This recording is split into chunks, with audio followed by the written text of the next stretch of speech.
All right, we are back. The other day, we learned about taking our more detailed snow pit measurements and applying them across a more broad spatial scale using the radar. Now, the catch with the radar is that in actuality, there's a secondary modeling step which relates the radar data to additional snow characteristics. The backscatter of the radar is the reflection of the radio signals off of the snow or ground surface back toward the radar itself. So different snow grain sizes and the roughness of the snow surface is going to affect the radar backscatter differently. So today I'm clustering a number of instruments that we're using out here in the field to introduce snow microstructure. And from here, I'm passing the mic over to my colleague, Dr. Zoe Corville. The specific surface area of snow is the surface area of the snow grains to its mass or its volume. So this is a really good quantitative measure of the actual size of the grains. One way that we can measure it directly is using a micro CT, which is basically like a CAT scan that you would get at a hospital, but we have a lab version of it. In the field, we collect samples of the snow from the snow pit wall. So I generally cut out blocks of snow that we can ship back to the lab.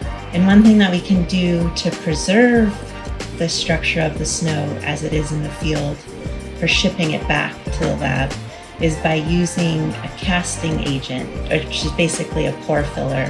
Freeze the whole thing into a giant block and then ship it back safely and soundly to the lab where we can scan it in the micro CT.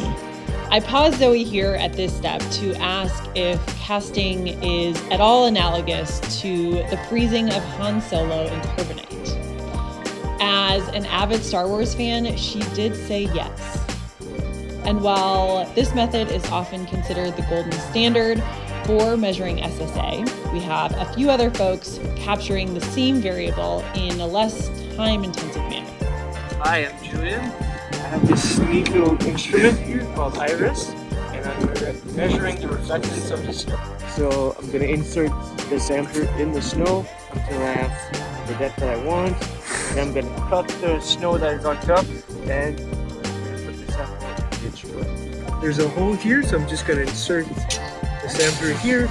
The laser is going to reflect on the snow surface, and there's a sphere that measures the overall reflectance of the snow from the laser bouncing on the snow surface. From that sample, we can estimate this specific surface area. We can also, so the SSA, we can also infer the density and a bunch of other parameters that are really helpful in snow modeling.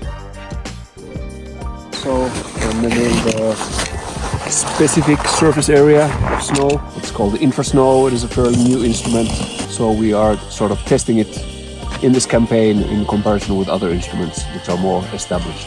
I basically measure the profile of snow reflectivity, and this can then be related to the optical grain size of snow, which then may tell us also something of the backscattering properties of the snow cover.